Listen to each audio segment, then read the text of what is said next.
जय हिंद जय Hind. Good morning, जय हिंद, आदाब, सत श्री अकाल। स्वागत है आप सभी लोगों का, हार्दिक इस्तकबाल है। उम्मीद करता हूं कि आप सभी लोग बढ़िया होंगे, मस्त होंगे, तंदुरुस्त होंगे और आपने दीपावली और छठ पूजा का भरपूर आनंद लिया है ना। मैं तो, आप मेरे से अगर पूछोगे तो मैं तो पूरा लिया हूँ, है ना। एक साल में सबसे ज़्यादा अगर मुझे टाइम मिल पाता है तो वही दीपावली और छठ पूजा में ही मिल पाता है। दीपावली में थोड़ा कम, लेकिन छठ पूजा में ज़्यादा। और ज़्यादातर हमारे दोस्त मित्र भाई बंधु सखा जितने सारे लोग हैं वो सब जमा होते हैं छठ पूजा में ही। चलिए सर, इंग्लिश के नोट्स बनाए क्या? बना सकते हो, अगर आपकी चाहत है तो आप ताजमहल बना डालो। नोट्स क्या चीज है ना। कुछ भी आप कर सकते हैं, आप वो योद्धा हैं जो कुछ भी कर सकते हैं। चलिए, बिल्कुल आप चाहें तो आप बना सकते हैं बाबू, कोई दिक्कत नहीं है। बहुत बढ़िया रहा, मैं तो कह ही दिया, अब आपके कहने से पहले मैंने बात कह डाली आपसे। मेरे मेरे से पूछोगे तो बहुत अच्छा रहा, है ना, बेहतरीन रहा। चलिए स्टार्ट करेंगे आज की कहानी को। और अपने अब आते हैं, देखो जो था जैसा था वो खत्म हो चुका है। देखो मेरी एक आदत है कि जिस चीज में मैं रहता हूं उस चीज में भरपूर पूरा अंदर की तरफ घुस के, है ना, एकदम रम जाता हूं उसके अंदर। जैसे अब देखा त्योहार था तो त्योहार में एकदम पूरा पूरा बढ़िया से जो है त्योहार मना लिए। अब जैसे त्योहार खत्म हुआ और हम अपने क्लासेस को देखने में आए, तो अब हम क्लासेस को भी उसी तरीके से मनाएंगे। यानी अब जो है पूरा रात और दिन सिर्फ एक ही ख्वाब बुनना चाहिए, और वो है सफलता का ख्वाब। और ऐसे करके हम अब पूरी तरीके से कहा जाए कि पूरी तरीके से हम सारी चीजों में डेडिकेटेड, मतलब डेडिकेटेड बढ़िया तरीके से लग जाएंगे अपने कहानी की तरफ और अपने क्लास की तरफ। चलिए, अब इसमें कोई अब छुट्टी नहीं होगा, किसी प्रकार का और बीच में कोई त्योहार भी नहीं है।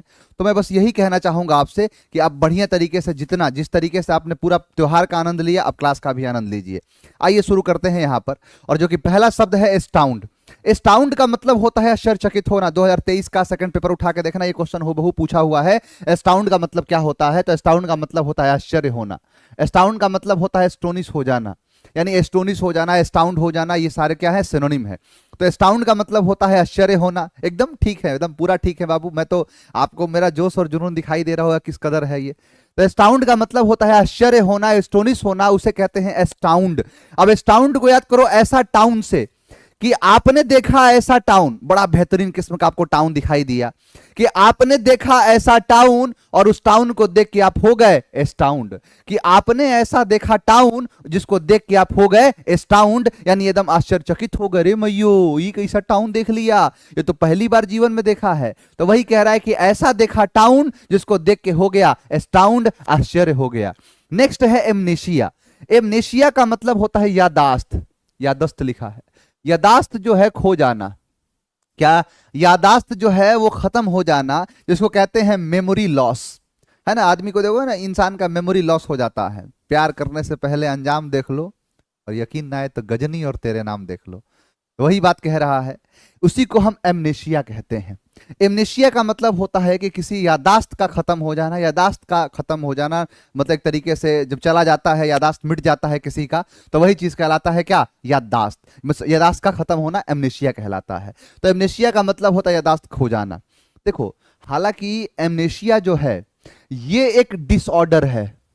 आप अगर मेडिकली देखोगे तो ऐसे तमाम डिसऑर्डर्स होते हैं कि जैसे दिमाग चला गया, डॉक्टर के पास जाओगे ना तो कहोगे इनको पुरानी बातें याद है ही नहीं, सारे पुरानी बातें ये भूल चुके हैं। अच्छा, इनको इसका मतलब इंसोम्निया, अमनेशिया हो गया है। तो एमनेशिया एक डिसऑर्डर होता है जहां पर याददाश्त जो है चली जाती है। ऐसे शब्द होता है इंसोम्निया, जिसका मतलब होता है नींद ना आने की बीमारी हो जाना। ये सब बीमारियां हैं। किसी को नींद नहीं है ना, तो नींद नहीं है तो उसे कहेंगे इंसोम्निया, है ना, इंसोम्निया कहलाएगा। ऐसे ढेर सारे शब्द होते हैं। देखिए यहां पर है एमनेशिया। तो एमनेशिया का मतलब क्या होता है? Loss of memory. अब ऐसे ही आप देखोगे अनेमिया। अनेमिया का मतलब होता है खून की कमी। यानी जैसे कहोगे ना कि बीमारी हो गई है, डॉक्टर कहता है कि ये बीमारी अनेमिया की वजह से होती है। अनेमिया क्या है? तो जहां पर लैक ऑफ ब्लड हो जाता है, खून की डिफिशियंसी हो जाती है, खून की कमी हो जाती है, उसे हम अनेमिया कहते हैं, लैक ऑफ ब्लड कहलाता है ना। अब देखोगे एलेक्सिया। एलेक्सिया का मतलब होता है कि loss of the ability to read. कि जब किसी व्यक्ति के पास वो जो ताकत, किस चीज की? तो किसी भी चीज को पढ़ने की ताकत। जैसे आप पढ़ रहे हो कि उसको एमनेशिया कहते हैं, उसको अनेमिया कहते हैं, एलेक्सिया कहते हैं, एनल्जेसिया कहते हैं, एग्नोसिया कहते हैं, फोनिया। आप पढ़ पा रहे हो, मैं पढ़ पा रहा हूं। अगर कोई ऐसा भी है जो नहीं पढ़ पाएगा इसको, उसके बाद एबिलिटी ही नहीं है किस चीज को पढ़ने की, अगर पढ़ने की एबिलिटी ही नहीं है, उसे हम एलेक्सिया कहते हैं।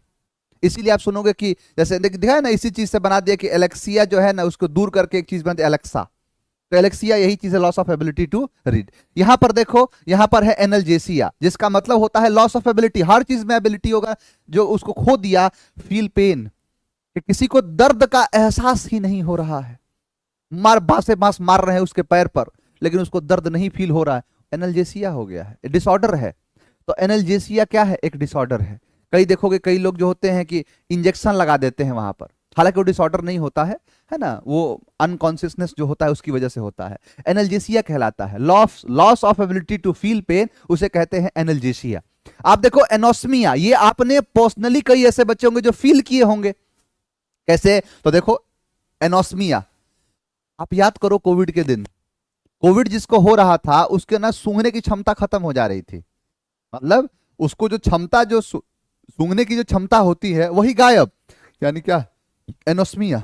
एनोस्मिया का मतलब होता है loss of ability to smell, smell करने की क्षमता खत्म हो गई, उसे हम एनोस्मिया कहते हैं। इसमें तो खुद ही लगा है नोज, नोज का मतलब होता है नाक, यानी उसको सूंघने की क्षमता ही पूरी चली गई, उसे हम एनोस्मिया कहते हैं।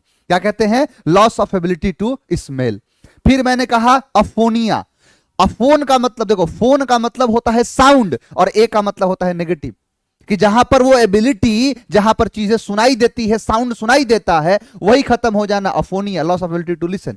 मैं आपको एक शब्द कराने नहीं आया हूं, यहां अलग अलग शब्दों के जरिए, एक शब्द के जरिए तमाम शब्द दिखाने आया हूं मैं, समझना गया? तो ये पूरी पूरी बात है। फिर मैंने कहा एग्नोसिया। एग्नोसिया का मतलब होता है loss of ability to recognise things और पर्सन, कि भाई आपको पता है कि ये पेन है, ये बोर्ड है, ये माइक है, ये शर्ट है, रिमोट है, कैमरा है, टीवी है, आप रिकॉग्नाइज कर रहे हो ना, यही चीज पता ही नहीं चलता है।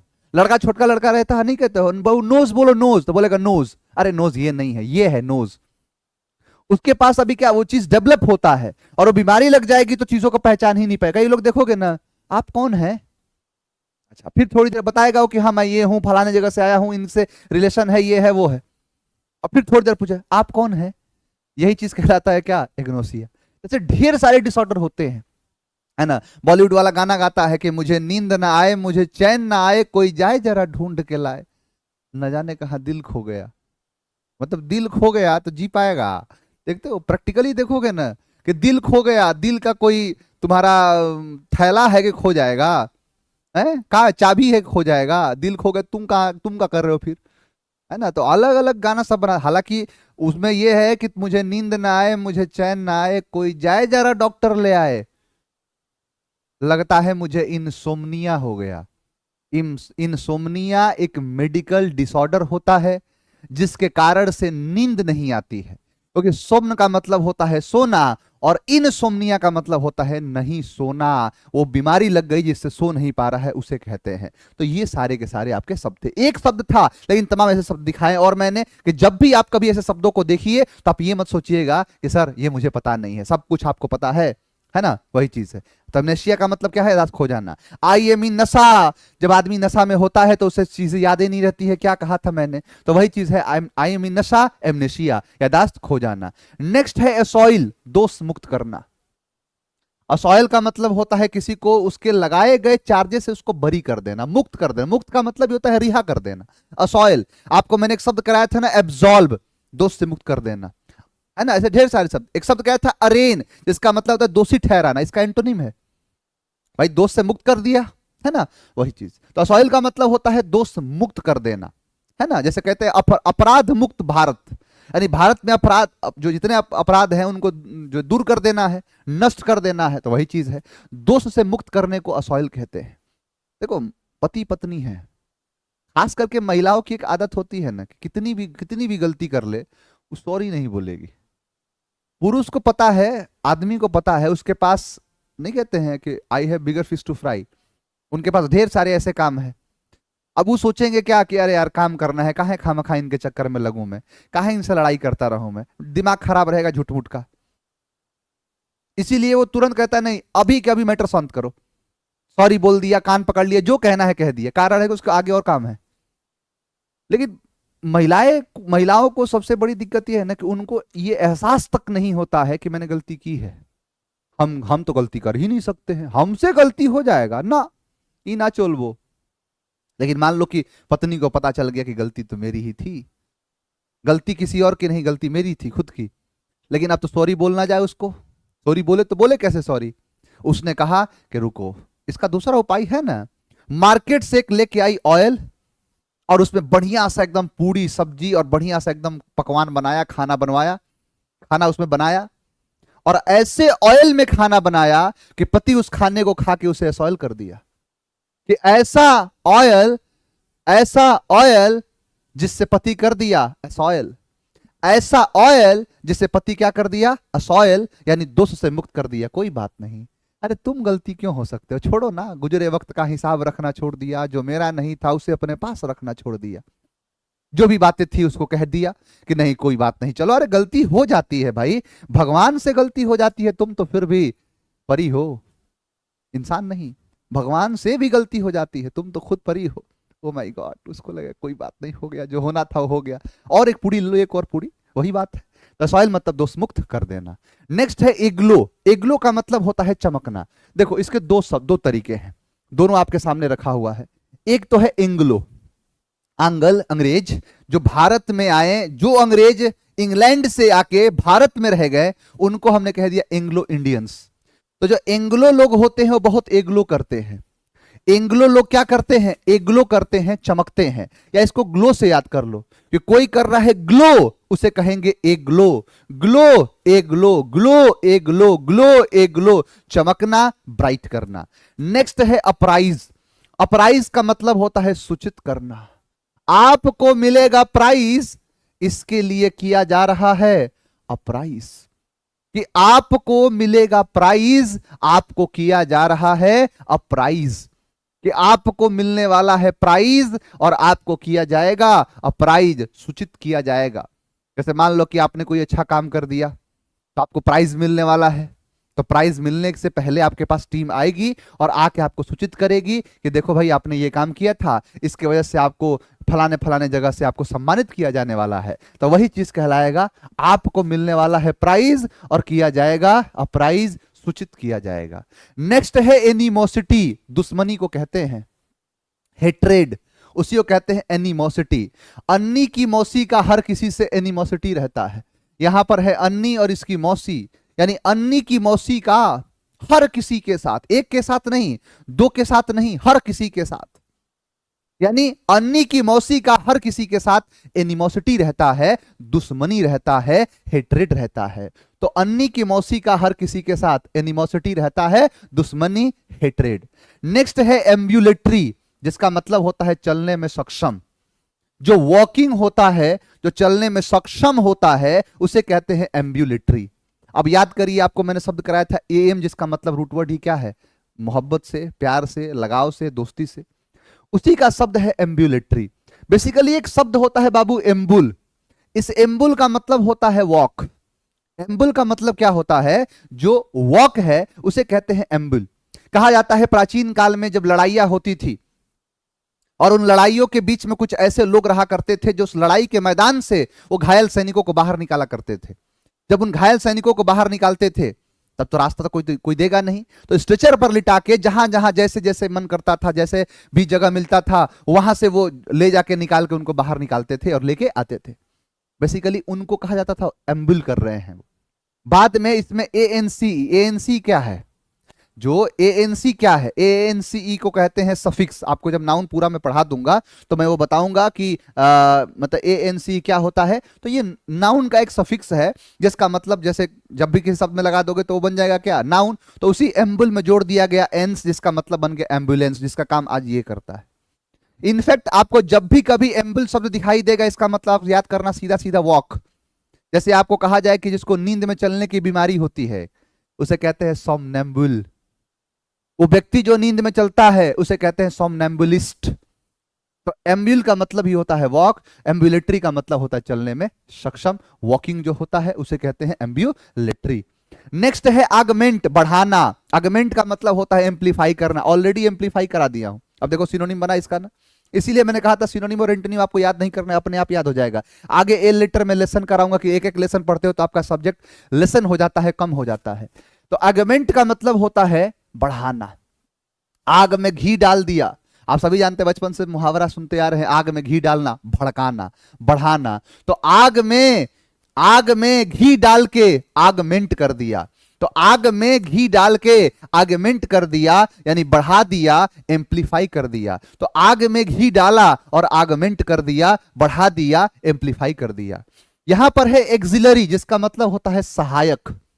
जो सहायक होता है, जैसे आपने पंचायत वाली सीरीज में देखा था ना, सहायक सचिव, यानी सचिव जी हैं और सचिव जी के सहायक, है ना। कि यहां पर है क्या, सचिव जी, और सचिव जी का विकास क्या है, तो विकास है सहायक। और उसी सहायक को अंग्रेजी में कहते हैं एक्सिलरी। इसीलिए आप अंग्रेजी में भी पढ़ते हो एक्सिलरी वर्ब, कि वर्ब का एक सहायक होता है और उसी सहायक क्रिया को कहते हैं एक्सिलरी वर्ब। ये टोटल 24 होते हैं, is, am, are, was, were, has, have, had, do, does, did, will, would, shall, should, can, could, may, might, must, ought to, need, dare, use to. ये 24 आपके टोटल क्या हो जाते हैं, यहां पर 23 लिखा है, ससुरा 23 लिखा है, 24 होता है। 24 होता है एक्सिलरी वर्ब। जब मैं आपको वर्ब पढ़ाऊंगा तो उस समय ये बात आ जाएगा, चिंता मत करो, जैसे मैंने बोला आप भी वैसे ही बोलोगे। बेसिकली इसके 3 खंड होते हैं एक्सिलरी वर्ब में, principal auxiliary verb, modal auxiliary verb और सेमी मॉडल एक्सिलरी वर्ब। और जो प्रिंसिपल एक्सिलरी वर्ब है इसमें होता है is, am, are, was, were, has, have, had, do, does, did, ये होते हैं 11। बाकी होता है 10 modal, will, would, shall, should, can, could, may, might, must, ought to, ये 10 होते हैं मॉडल। और इसके बाद 3 होते हैं सेमी मॉडल, यूज, डेयर और यूज, नीड और यूज टू, नीड और डेयर, ये होते हैं सेमी मॉडल्स। ये टोटल करोगे तो 11, 10, 21, 3, 24 होते हैं, यहां 23 लिखा था, तो 24 होते हैं टोटल। ये समझ में आ गया। तो इन्हीं को कहते हैं एक्सिलरी वर्ब। ये क्या कहलाता है, एक्सिलरी वर्ब। इनफैक्ट आप सभी लोग एक्सिलरी वर्ब को कहते ही हो कि ये सर हेल्पिंग वर्ब है, ये सहायक क्रिया है। तो एक्सिलरी का मतलब कुछ और नहीं, एक्सिलरी का मतलब होता है सहायक। नेक्स्ट है आफरे, झगड़ा। आफरे का मतलब होता है स्क्रिमिश। जब किसी से लड़ाई होती है, जब झगड़ा होता है, उसी को आफरे कहते हैं। आफरे का मतलब झगड़ा है, स्क्रिमिश है, उसे हम आफरे कहते हैं। आफरे को याद करो अफरीदी से, आफरे, अफरीदी, आफरे, अफरीदी। कि अफरीदी जो है वो सबसे आफरे करता है। अफरीदी क्या करता है, आफरे करता है। आफरे, अफरीदी, आफरे, अफरीदी। कि अफरीदी हर किसी से क्या करता है, आफरे करता है, हर किसी से झगड़ा करता है, स्क्रिमिश करता है। तो आफरे, झगड़ा, स्क्रिमिश, लड़ाई। तो ये रहे आपके सारे सारे शब्द। मैंने क्या कहा था कि मैंने ऐसा देखा टाउन जिसको देख के हो गया स्टाउंड, आश्चर्यचकित। आई एम इन नशा, एमनेशिया। यहां पर है ऐसा था ऑयल कि पति कर दिया असॉयल। एंग्लो लोग एग्लो करते हैं, ग्लो करते हैं। आपको मिलने वाला है प्राइज और किया जा रहा है अप्राइज। अन्नी की मौसी का हर किसी से एनिमोसिटी रहता है, दुश्मनी होता है, लड़ाई होता है। एम्ब्यूलेटरी, चलने में सक्षम। आग में घी डाला, एगमेंट कर दिया। एक्सिलरी, सहायक। अफरीदी, आफरे। ये आपके सारे सारे शब्द हैं। तो क्या कहा कि ऐसा देखा टाउन की देख के हो गया स्टाउंड, आश्चर्यचकित हो गया। आईएमई नशा, एमनेशिया, याददाश्त का खो जाना। ऐसा था ऑयल कि कर दिया सॉयल, दोष मुक्त कर दिया। एंग्लो लोग एग्लो करते हैं, चमकते हैं, भभकते हैं, भभक जाता है पूरा, है ना। गोरा है मुंडा, गोरा रंग देख के दीवाना हो गया, वही वाली बात है एग्लो। आपको मिलने वाला है प्राइज, सूचित करना। अन्नी की मौसी का एनिमोसिटी रहता है, दुश्मनी रहता है। एम्ब्यूलेटरी, चलने में सक्षम। आग में घी डाला, अगमेंट कर दिया, बढ़ा दिया। एक्सिलरी, सहायक। आफरे, झगड़ा। मुझे एक बार बस कमेंट करके बता दो कि आपको सारे के सारे शब्द क्लियर हैं कि नहीं। सर आज सेंचुरी लगा दीजिए अफरीदी के बॉल पर, लग जाएगा, है लगा दिया जाएगा। पहले बताओ कि समझ में आया।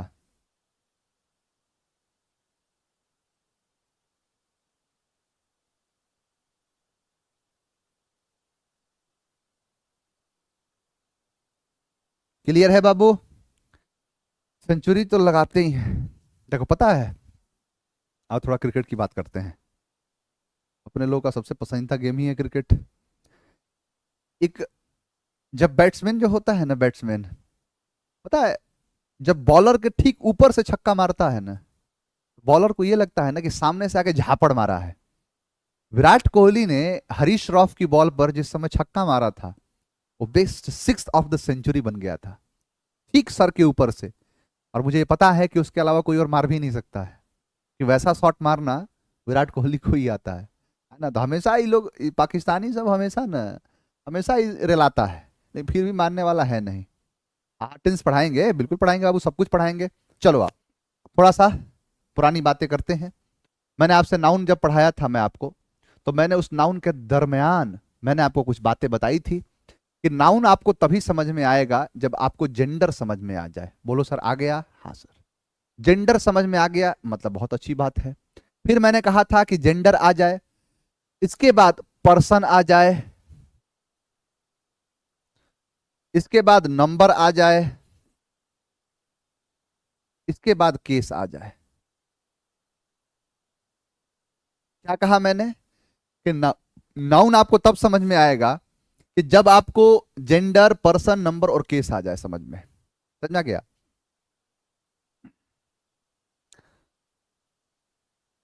नहीं ठीक है, मारने को तो बहुत मारते हैं, हमारे सारे खिलाड़ी मारते हैं बढ़िया बढ़िया, लेकिन वो जो शॉट जिस तरीके से मारा था ना, वो वाला अपने आप में लाजवाब है। चलो छोड़ो, अब बहुत हो गया क्रिकेट की बात, आओ अपने काम की बात पर आते हैं। आपको मैंने जेंडर ऑलरेडी पढ़ा दिया है, आओ थोड़ी सी चर्चा कर लेते हैं। जेंडर में क्या बात किया था? मैंने कहा था कि अगर किसी के अंदर एक्स और वाई है, इसका मतलब जो गुणसूत्र होता है, जिसके अंदर एक्स और वाई वाला जीन है, इसका मतलब वो क्या है? मेल है। एक्स एक्स है तो फीमेल है। अगर वो या तो एक्स वाई या तो एक्स एक्स, तो इसका मतलब कॉमन है, और दोनों में से कोई नहीं है ना, यानी दोनों में से अगर कोई नहीं है तो इसका मतलब न्यूट्रल जेंडर। तो ये जेंडर था। दूसरा हम देखते हैं पर्सन क्या है। तो अब पर्सन पर आज हम चर्चा करेंगे, और पर्सन को मैं दावे के साथ कहता हूं कि जिस अंदाज में और जिस लेवल पर, जिस ऊंचाई पर आज मैं आपको पढ़ाऊंगा पर्सन, आप अपना जीवन में पहले कभी पढ़े होंगे और ना ही आगे आप कभी पढ़ेंगे, इसकी पूरी पूरी जो है उम्मीद मैं अपने दिल में बनाए हुआ हूं, और मुझे यह बात पूरी तरीके से पता है। समझ में आ गया? अब सुनना मेरी बात को। अगर मैं कहूं आपसे कि यहां पर मैंने लिखा है पर्सन, क्या है? पर्सन। क्या होता है पर्सन? सर आप राजस्थान आए हो क्या? बिल्कुल आए भाई, कई बार आए हैं, मेरा मेरा एक बहुत अच्छा दोस्त है वहां पर, है ना? बिल्कुल टाबरो। चलो, मैंने कहा पर्सन। सबसे पहले हम पर्सन के बारे में पढ़ते हैं। बाबू कमेंट रोक दो, इस पर काम करते हैं। पर्सन क्या है? बेसिकली अगर पर्सन समझ में आज आ गया तो फिर आखिरी में बता दूंगा कि पर्सन का यूज कहां कहां होता है। पहले तो ये समझो कि पर्सन होते कितने हैं। तो पर्सन आप देखोगे तो पर्सन 3 होते हैं। आपको अगर कहीं भी निकाल के देखो किताब, तो आपको पर्सन दिखाई देगा कि पर्सन कितने प्रकार के होते हैं, और किताब अपने मतलब पन्नों पर ये लिखता है, या लिखने वालों ने किताबों में ये लिखा है कि पर्सन 3 होते हैं। अगर आपके मन में एक छोटा सा सवाल ये उत्पन्न हो जाए, क्यों कि पर्सन 3 ही क्यों होते हैं, इसका जवाब आप ढूंढ लो, ढूंढने से आपको नहीं मिलेगा कि पर्सन 3 ही क्यों होते हैं। मैं बताता हूं क्यों। मैं इसलिए कि मान के चलो कि यहां पर पति है, पति, और यहां पर है पत्नी, पति, पत्नी,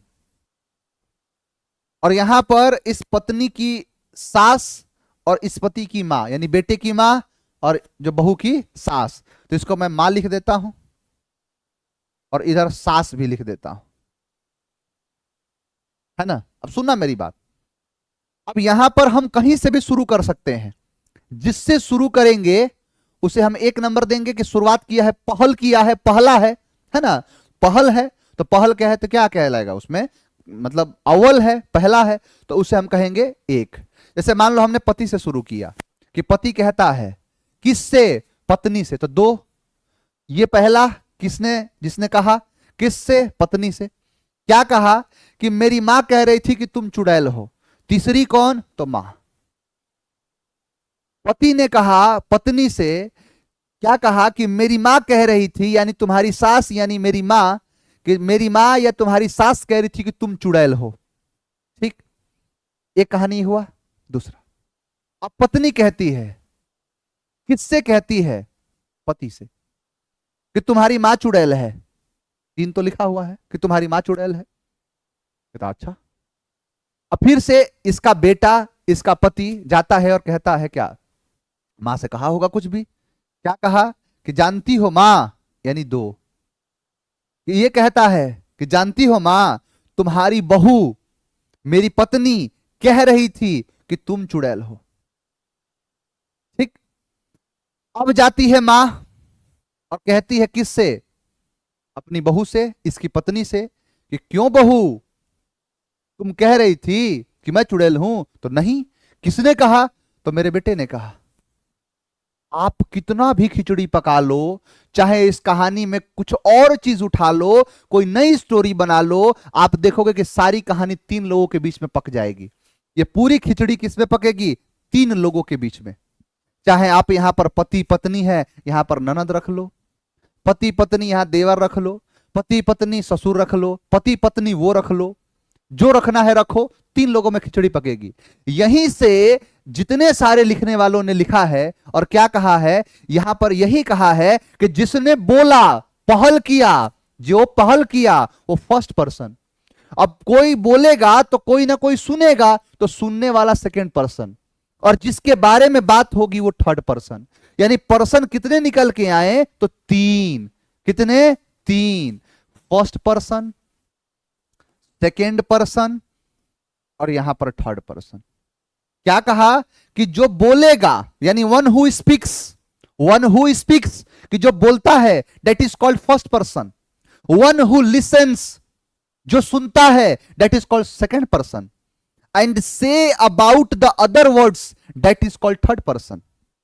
कि सर जी अगर चार लोगों के बीच की बात हो तो चार लोगों के बीच की बात होगी ही नहीं। आप कोई भी कहानी उठा लोगे तो उसमें तीन ही लोग आएंगे। मैं, जैसे हमारी कहानी को ले लो कि एक ये हम हैं, इधर आप हैं, और इधर अंग्रेजी चल रहा है। मैं हो गया फर्स्ट पर्सन, मैं बोल रहा हूं, आप सुन रहे हैं सेकेंड पर्सन, और अंग्रेजी हो गया थर्ड पर्सन। अभी थोड़ी देर रुको ना, अभी एक एक चीज दिखाऊंगा। जलवा अभी तुमने देखे हैं कहां? जलवे हमारी उड़ान के, बस देखते जाओ। मैंने कहा कि फर्स्ट पर्सन जो बोलता है, सेकेंड पर्सन जो सुनता है, और जिस किसी के बारे में कुछ भी बोल दो वो थर्ड पर्सन होगा। ठीक है, अब सुनना मेरी बात। मैं कहूं कि फर्स्ट पर्सन, लो अब फर्स्ट पर्सन का पोस्टमार्टम करेंगे डिटेल से। आपके साथ देखो, मैं आपसे कह रहा हूं ना कि बस पढ़ लो, चुपचाप अभी पढ़ लो, 5, 10, 15 मिनट पढ़ लो, उसके बाद आपके सारे सवालों के जवाब अपने आप मिल जाएंगे। देखना, मैंने कहा फर्स्ट पर्सन। अब फर्स्ट पर्सन हो सकता है, आप खुद समझना, जरूरी तो है नहीं कि एक ही होगा, लेकिन सर ये है कि एक हो सकता है। क्या हो सकता है? एक, या एक से अधिक हो सकता है, या एक से अधिक हो सकता है, 1+ हो सकता है। Am I clear? कहोगे यस सर। अब एक नाम का कोई चीज अंग्रेजी की दुनिया में नहीं है, तो इसको अंग्रेजी की दुनिया में लिख दो। तो अंग्रेजी की दुनिया में लिखोगे तो इसे कहेंगे सिंगुलर। क्या कहलाएगा ये बाबू? सिंगुलर। और ये जो एक से अधिक जो कह रहे हो, ऐसा भी कोई शब्द नहीं है, इसको कहते हैं प्लूरल। क्या है ये? प्लूरल। एक, इसको कहते हैं अनेक। ठीक है। अब अगर बोलने वाला, पहल करने वाला, शुरुआत करने वाला, ब्रेक द आइस करने वाला अगर अकेला होता है तो उसको कहते हैं आई, और एक से अधिक होता है उसे कहते हैं वी। जिसका मतलब यह हुआ कि अब बोलने वाला एक से अधिक हो सकता है, इसीलिए कहा ना कि तीन ही पर्सन होंगे। अब आप कहोगे सर 4 पर्सन है ना, ऐसे किसी के मन में यह हो जाए कि जैसे रोशनी ने कहा है कि सर अगर 4 लोगों के बीच में बात हो तो 4 लोग लगातार बात नहीं कर सकते। हाँ, 4 लोग क्या करेंगे ना कि एक कोई बोलेगा तो 3 सुनेंगे, या एक बोलेगा 2 सुनेगा और बाकियों के बारे में बात होगी। वो बट जाएंगे, पार्ट अलग अलग होंगे, या चारों एक साथ बोलेंगे तो चारों फर्स्ट पर्सन फिर होंगे वी। चारों सुनने वाले होंगे तो वो सेकंड पर्सन, या चारों के बारे में, जैसे जैसे मैंने कहा पति पत्नी और यहां सास ससुर, तो कोई कहानी बोल के देखो उसमें कि पति ने कहा पत्नी से कि मेरी मेरी माँ और मेरे पिताजी कल खाना नहीं खाए थे, समझा गया? तो ये मतलब बात होगी उनके बारे में। ठीक है, ये हो गया। अब देखो और एक और चीज दिखाता हूं मैं आपको। मैंने कहा कि यहां पर देख लो सेकेंड पर्सन, फर्स्ट पर्सन देख लिया, सेकेंड पर्सन देखो। सेकेंड पर्सन भी सेम वही हो सकता है। मैं वन ना लिख के सिंगुलर लिखा, नाराज हो गए क्या? कहोगे नहीं सर, सिंगुलर। और सेकेंड पर्सन हो सकता है प्लूरल। कहोगे यस सर, सिंगुलर और प्लूरल। अब देखना, सिंगुलर को हम कहते हैं यू, और सर प्लूरल को क्या कहते हैं? इसको भी यू कहते हैं। अच्छा, मतलब सिंगुलर भी यू, प्लूरल भी यू। हाँ सर, वो वाली बात नहीं है। एक काली बकरी एक सफेद बकरी, तो काली बकरी क्या खाती, मतलब आपकी बकरी क्या खाती है? तो काली वाली की सफेद वाली? बोला काली वाली तो पत्ता खाती है, और सफेद वाली ये भी पत्ता खाती है। आपकी बकरी दूध देती है? तो हाँ। काली वाली कि सफेद वाली? तो काली वाली। और सफेद वाली ये भी दूध देती है। तो सीधा सीधा बोलो ना कि दोनों दूध देती है, दोनों पत्ता खाती है। मैं वही कह रहा हूं कि दोनों होता है यू, सिंगुलर भी यू और प्लूरल भी यू। अब आओ थोड़ा सा और गहराई में उतरते हैं, जिस गहराई का अंदाजा आपको था ही नहीं, और आप उस गहराई में छलांग मैं आपको वो इक्विपमेंट के साथ आपको उस मरियाना ट्रेंच की गहराई में, समंदर के अंदर, अंग्रेजी के अंदर जो मरियाना ट्रेंच से भी गहरा है, उस गहराई में आपको उतारने की एक बार कोशिश कर रहा हूं। सावधान रहना और अपने नजरें निगाहों को इस बोर्ड पर टिकाए रहना। ध्यान से सुनना। मैंने कहा सिंगुलर है तो यू और प्लूरल है तो यू। मैंने यहां पर अगर लिखा यू तो बता सकते हो सिंगुलर वाला कि प्लूरल वाला? नहीं। लेकिन मैं क्या कह रहा हूं, मैं यहां पर क्या कह रहा हूं, मेरी बात ध्यान से सुनना। मैं यहां पर यह कह रहा हूं कि मैं ये वाला यू, इस यू को खींच के यहां पर लाया हूं। कौन सा वाला? लो एरो बना देता हूं। ये वाला यू है, वो वाला नहीं, ये वाला, यानी सिंगुलर वाला। और तो और लो, इसके नीचे मैं लिख देता हूं सिंगुलर। ये क्या होता है? सब्जेक्ट। क्या होता है ये? सब्जेक्ट। सब्जेक्ट है, सिंगुलर है।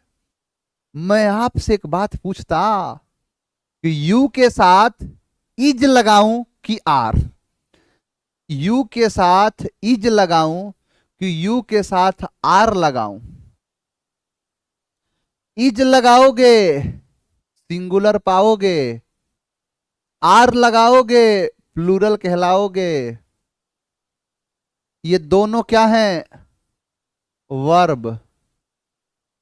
बताओ, यू इज की यू आर? बच्चे कह रहे हैं are, are, are, are, are. सारे बच्चों का कहना है are are are are are are are are are are are are are. सब कह रहे हैं आर आर। अब तुम एक बात बताओ, मतलब इज नहीं चाहते हो, मतलब सिंगुलर नहीं चाहते हो, यही तो बात है। लेकिन एक बात देखना, तुम्हारा सब्जेक्ट है सिंगुलर और तुम्हारा वर्ब है plural. How is it possible? तुमने कह तो दिया आर, लेकिन तुम्हारा सब्जेक्ट तो सिंगुलर है बाबू। और तुमने कसम खाया था, या मैं जब सब्जेक्ट वर्ब एग्रीमेंट की क्लास जब लूंगा तो उसमें तुमसे एग्रीमेंट बनवा के ये बात कहूंगा कि लो एग्रीमेंट बनाओ और ये बात कहो कि मैं जब भी इसके साथ वर्ब लगाऊंगा, अगर सब्जेक्ट सिंगुलर होगा तो वर्ब सिंगुलर, सब्जेक्ट प्लूरल होगा तो वर्ब प्लूरल। जो भी कसमें खाई थी तुमने, वादा किया था मिलके, क्या वो तुम्हें याद है? तुमने तो कह दिया था कि सर अगर सब्जेक्ट होगा सिंगुलर तो वर्ब होगा सिंगुलर, और सब्जेक्ट होगा प्लूरल तो वर्ब होगा प्लूरल। यहां पर तो सब्जेक्ट तुम्हारा सिंगुलर है, वर्ब तुम्हारा प्लूरल है। गड़बड़, कुछ तो गड़बड़ है दया। आओ और बताता हूं, एक से काम चलेगा, दो चार और ले लो, दो चार और चीजें देख लो। मैं वर्ब यहां पर दे रहा हूं, मैं आपसे पूछ रहा हूं बता दो, यहां पर हैज लगाओगे या हैव लगाओगे? अगर हैज लगाओगे तो सिंगुलर और हैव लगाओगे तो प्लूरल। अब बता दो, यू के साथ हैज लगाऊं कि हैव लगाऊं? क्या लगाया जाए? आप कहोगे सर हैव, इसका मतलब हैज काट दिया, इज सिंगुलर काट दिया। आप लगा रहे हो सब्जेक्ट आपका सिंगुलर, वर्ब तुम्हारा प्लूरल। फिर से, फिर से तेरा एक वादा था हर वादे के पीछे, और साथ निभाएगी तू दरवाजे के पीछे। सारा जमाना था खड़ा मेरी मजार पर, और एक तू ही नहीं आई मेरे जनाजे के पीछे। सिंगुलर था मैं, तू ही नहीं आया। कई बार गलती सामने वाले की भी नहीं होती है। जवाबी बात है कि हाँ मेरा एक वादा था हर वादे के पीछे, और साथ निभाऊंगी हर दरवाजे के पीछे। तूने ही मुड़ के नहीं देखा, एक और भी जनाजा था तेरे जनाजे के पीछे। अब यहां पर तूने ही मुड़ के नहीं देखा, एक और जनाजा था तेरे जनाजे के पीछे। तुम्हें दिखाई नहीं देता है। मैं आपको ना एक चैलेंज देता हूं, एक चुनौती देता हूं। चुनौती, चैलेंज है, एक्सेप्ट कर लो कि तुम जाओ और जाके पूरी अंग्रेजी की दुनिया में घूम लो और मुझे एक भी वर्ब ला के दिखा दो जो यू के साथ सिंगुलर लगता हो। फिर से बोलो, चुनौती क्या है, चैलेंज क्या है?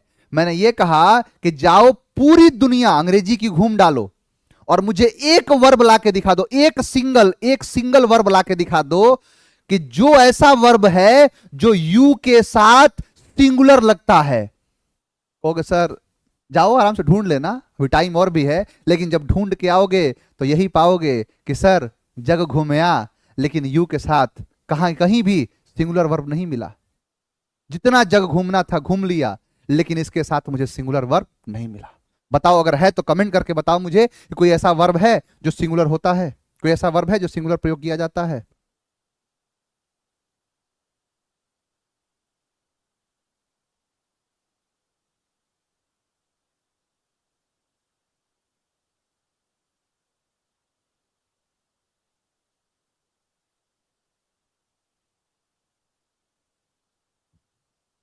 बताओ।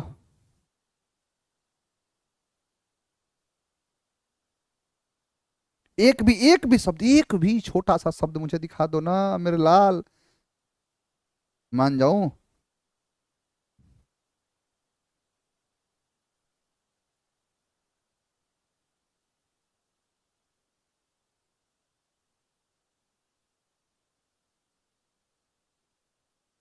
है, बताओ है, बता दो, बता दो है। नहीं सर, एक भी नहीं ढूंढ पाओगे। तो एक बात बताओ कि जब इसके साथ सिंगुलर वर्ब लगेगा ही नहीं, जो भी वर्ब लगेगा वो प्लूरल, तो झुनझुना बजाने के लिए सिंगुलर है।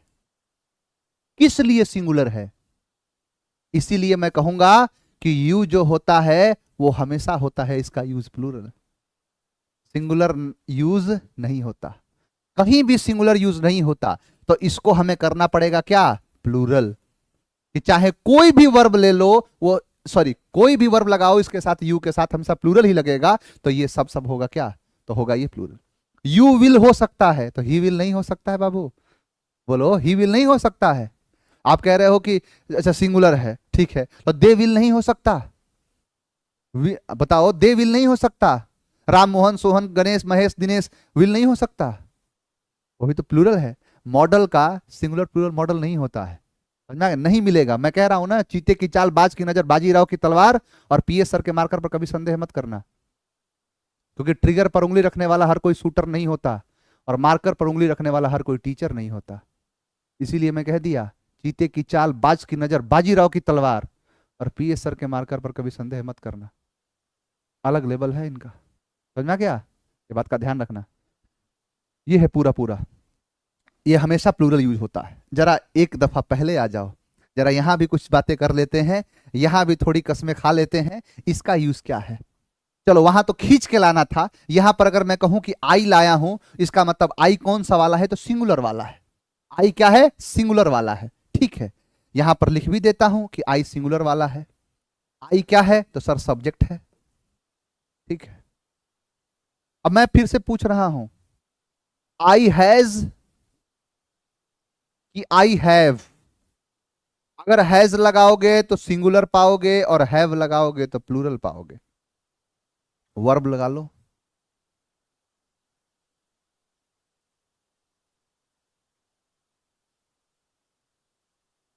सिंगुलर, सब्जेक्ट सिंगुलर है, बताओ हैज लगाऊं कि हैव लगाऊं? आप कहोगे सर यहां पर आप ना, आई हैज तो हमने कहीं सुना ही नहीं है, सिंगुलर सुना ही नहीं है, वर्ब प्लूरल है। फिर वही बात, हर बार लात खाएं, फिर भी वही आदत लगा है। आई सब्जेक्ट में सिंगुलर है तो वर्ब प्लूरल क्यों दे रहे हो? नहीं होगा। मैं फिर से एक बात वही चीज कहूं मैं आपसे कि जाओ पूरी दुनिया ढूंढ लो, और मुझे एक शब्द लेके आ जाओ जो आई के साथ सिंगुलर लगता हो। आप एक शब्द ढूंढ के लाओगे और आप कहोगे, मेरे मुंह पे मारोगे और कहोगे सर लो एक्सेप्ट कर लिया था चैलेंज, आई वॉज। आप कहोगे क्या कि सर आई के साथ वॉज, वॉज एक सिंगुलर वर्ब है, वॉज होता है सिंगुलर और वर्ब होता है प्लूरल। आप वो शब्द एक ढूंढ के ला दोगे, और यहां पर ये चीज मुझे कहना पड़ेगा कि आई के साथ एक वॉज आता है, लेकिन मैं अगर कह दूं कि आई के साथ वॉज को छोड़ के, आई के साथ वॉज छोड़ के एक और कोई ला दो, नहीं ला पाओगे। आई के साथ जब भी लगेगा, वॉज को छोड़ के हमेशा प्लूरल वाला वर्ब लगेगा। जैसे यहां पर हैज नहीं हैव, इज नहीं एम, एम और आर एक जैसा होता है, इसीलिए एम प्लस नॉट को हम आरंट कहते हैं। समझा गया? और जब क्वेश्चन टेक बनाते हैं तो आई के साथ आरंट का प्रयोग किया जाता है। इसका पूरा जोखा लेखा जोखा यूं है। तो ये ऐसे काम करता है। ठीक है, चलो दो चीज समझ में आ गया। मैं यही चीज कहूंगा आपसे कि आई होता है, क्या होता है, तो 99% ये प्लूरल होता है और 1% सिंगुलर होता है जो कि वॉज के रूप में आता है। 1% नहीं, एकमात्र शब्द है वॉज, एकमात्र सिंगल एक शब्द है, इसके अलावा एक भी शब्द नहीं दिखेगा। समझा गया? नहीं बाबू, आई के साथ वॉज ही आता है, वर नहीं आता। जब आप जिस वर की बात कर रहे हो, जो वर कह रहे हो आप, वो कल्पना में आता है, वो ही के साथ भी वर आता है। आप वही कह रहे हो ना, if I were a bird, वहां if he were a bird भी होता है, ही के साथ भी वर ही आता है। वो एक मतलब कंडीशनल है, वो कल्पना, इमेजिनेशन। वहां ही के साथ भी वर आता है, राम के साथ भी आता है, यू के साथ भी आता है, हर जगह जो है वर आता है, सी के साथ भी वर आता है। तो फर्स्ट पर्सन और सेकंड पर्सन क्या हुए? दोनों दोनों हो गए, दोनों के दोनों प्लूरल।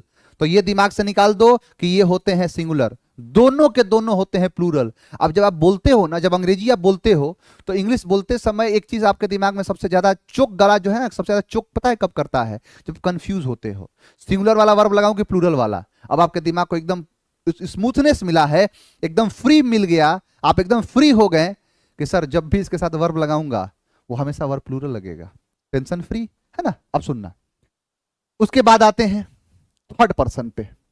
किस पे? थर्ड पर्सन पे। क्या कहलाता है भाई थर्ड पर्सन? देखो थर्ड पर्सन का क्या कहना है। तो थर्ड पर्सन भी सेम वही चीज, दो तो समझ में आ गया। एक कौन सा? तो सर एक फर्स्ट पर्सन और दूसरा एक सेकंड पर्सन। अब थर्ड पर्सन की बात करो। थर्ड पर्सन हो सकता है सिंगुलर और थर्ड पर्सन हो सकता है प्लूरल। सिंगुलर भी हो सकता है और प्लूरल भी हो सकता है। अगर वो सिंगुलर होगा तो होगा ही, सी, इट, या किसी का नाम जैसे राम। और इन सब का प्लूरल होता है दे। बाबू ये जैसा दिखने में है वैसा ही है, एकदम शुद्ध है, शुद्ध शाकाहारी। ये नहीं कि होता कुछ और है बनता कुछ और है। तो यहां पर क्या है, जैसे मैं एग्जांपल के लिए कहूं ही, और ये क्या है, एक सब्जेक्ट, क्या है सिंगुलर, और मैं पूछूं इज लगेगा कि आर लगेगा, आप तुरंत कहोगे इज लगेगा। और इज क्या है? एक वर्ब, और क्या है? तो सिंगुलर। अब यहां पर देख लो कि सब्जेक्ट सिंगुलर, वर्ब सिंगुलर, ये जैसा है वैसा है। एक बार बस कमेंट करके बता दो सब कुछ समझ में आया, फिर आगे बढ़ता हूं। मैं एक बहुत गहरी बात बताता हूं, छोटी मगर बहुत मोटी बात है। आप बताओ, देखने में लागे छोट घाव करे, गंभीर वाली बात है। सर एक क्वेश्चन है नाउन का, पूछ लो, पूछ लो बेटा, तुम्हारे हर सवाल का मैं एक मुकम्मल जवाब हूं। पूछ लो अमृत।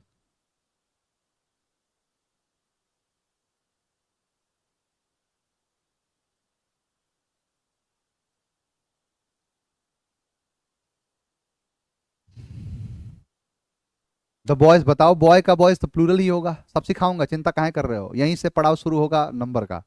पहले यहां तक बताओ, ये समझ में आया? First person, second person, third person, तीन प्रकार के पर्सन क्या हैं। अब जैसे करोगे बॉयज तो प्लूरल आर, ठीक है। अब सुनना, ये तीनों चीज समझ में आया। अगर मैं इसको कुछ ऐसे लिखूं कि ये फर्स्ट पर्सन है, ये सेकेंड पर्सन है, और ये थर्ड पर्सन है। थर्ड पर्सन, फर्स्ट पर्सन क्या होता है? आई और वी। सेकेंड पर्सन क्या होता है? तो सर यू। थर्ड पर्सन क्या होता है? ही, सी, इट, दे। ये क्या है? Third person. अच्छा, मैं ना एक बड़ा छोटा सा बात बताऊंगा, ये कोई पजल नहीं है, रीजनिंग नहीं है, एक नॉर्मल सा सवाल है कि एक पेड़ है और उस पेड़ पर 3 आम लगे हुए हैं। कितने? 3। और आपने 2 को मार दिया, कितना बचा? 1। बेसिक सी है, एक पेड़ पर 3 कबूतर बैठे हुए हैं, एक को मार दिया तो कितने बचे? भाई कोई कहेगा कि सर एक को मारोगे तो तीनों दोनों अपने आप उड़ जाएंगे। मैं वो वाली बात नहीं कह रहा कि अगर 3 रोटी है और 2 को खा लिए तो बचा कितना? 1, है ना। इस बात से ये मेरा कहना है कि अगर मैं कहूं कि फर्स्ट पर्सन को छोड़ दिया जाए, सेकेंड पर्सन को छोड़ दिया जाए, तो बचा कौन सा? Third person. भाई बेसिक सी बात है ना? कहोगे हाँ सर। कि फर्स्ट पर्सन को छोड़ दिया जाए, सेकेंड पर्सन को छोड़ दिया जाए, तो बचने वाला कौन सा पर्सन? Third person. सिंपल सी बात है। कहोगे हाँ सर। कबूल है? कबूल है कि फर्स्ट पर्सन चला जाए, सेकेंड पर्सन चला जाए, तो बचा कौन सा? Third person. सिंपल साफ सुथरा बात है। लेकिन इसमें बहुत गहराई है। अगर मैं कहूं आपसे कि फर्स्ट पर्सन क्या है? आई वी, सेकेंड पर्सन क्या है? यू, तो मैं ये कह रहा हूं कि आई वी और यू को छोड़ के दुनिया के सारे पर्सन थर्ड पर्सन। समझ में आया? भाई फर्स्ट पर्सन में कौन है? आई और वी। तो आई और वी और यू, आई वी और यू को छोड़ दिया जाए तो दुनिया के सारे पर्सन थर्ड पर्सन। अब बताओ ये पेन कौन सा पर्सन? Third person. ये माइक कौन सा पर्सन? Third person. ये शर्ट कौन सा पर्सन? Third person. ये बोर्ड कौन सा पर्सन? Third person. आप अपने दोस्त से आज ही जाके पूछना कि भाई मेरी ये किताब कौन सा पर्सन है? वह किताब पर्सन, पर्सन कहाँ है? पर्सन तो इंसान होता है। जैसे मैं फर्स्ट पर्सन हूं, तुम सेकंड पर्सन हो, ये जो बगल वाला जो गजोधर है ये थर्ड पर्सन है। फिर आप मुस्कुराना। वाह यार, कितना तुम जानते हो, गजब का नॉलेज है। कहां पढ़ रहे हो तुम वैसे? वही बात है, आपको ये चीज समझ में आएगा।